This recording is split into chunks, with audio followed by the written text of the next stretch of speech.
हमारे भीम शक्ति के नेता और साबिका कारपोरेटर सुरेश हटकर साहब से मैं गुजारिश करता हूं कि वो अपने ख्यालात का इजहार करें। सुरेश हटकर।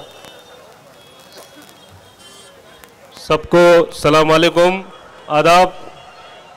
देगलूर नाका येथे होत असलेल्या विराट सभेसाठी काँग्रेस कमिटीचे प्रदेशाध्यक्ष नानाभाऊ पटोले, आंतरराष्ट्रीय कीर्तीचे व राज्यसभेचे खासदार इम्रान प्रतापगडी साहेब हे या ठिकाणी काही वेळामध्ये उपलब्ध होणार आहेत।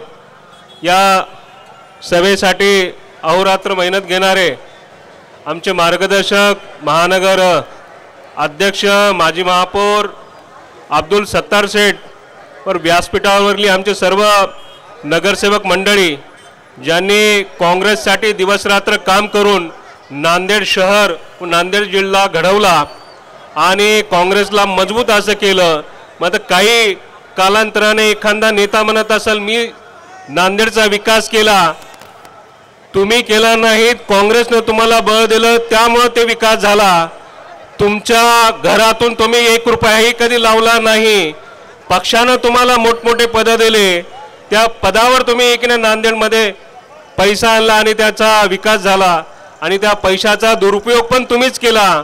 ज्या गुरुतागद्दीसाठी भारताचे अर्थमंत्री व अर्थतज्ञ पंतप्रधान मनमोहन सिंग साहेबांनी गुरुतागद्दी या कार्यक्रमाकरिता 3000 कोटी रुपये दिले आणि त्या 3000 कोटीचं वाटोळं पण आमच्या तत्कालीन नेत्यानं आपलं घर भरलं आणि नांदेडला बकवास असं करून ठेवलं।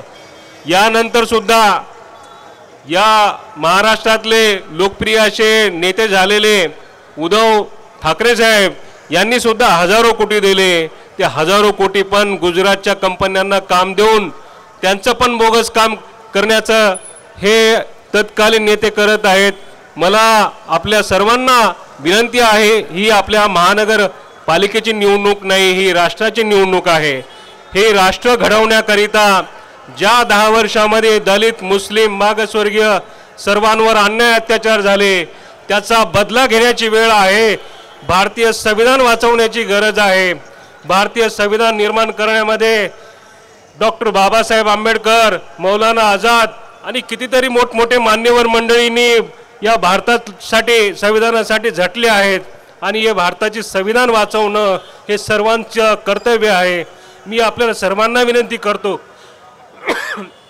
की भारतीय संविधान वाचवण्याकरिता आपलं एक मत महत्त्वाचं आहे, जेणेकरून कुठेही रुसवा फुगवा काही करू नका। नगरसेवक माझ्याकडे आला नाही, यानं मला भेटला नाही, वो मेको मिला नाही असं मनातलं काढून टाकून 16 तारखेला आपल्याला वसंतरावजी चव्हाण साहेब यांना उमेदवार 26 तारखेला आपल्याला वसंतरावजी चव्हाण साहेब यांना आपल्याला निवडून द्यायचं आहे। मी सर्व आमच्या भीमशक्ती आणि मागासवर्गीय सर्व नेते मंडळी आपल्या सोबत आहेत। भारत घडवायचा आहे, संविधान वाचवायचं आहे। मी सर्व मान्यवरांचे आभार व्यक्त करतो की मला 2 शब्द बोलण्याची संधी दिली।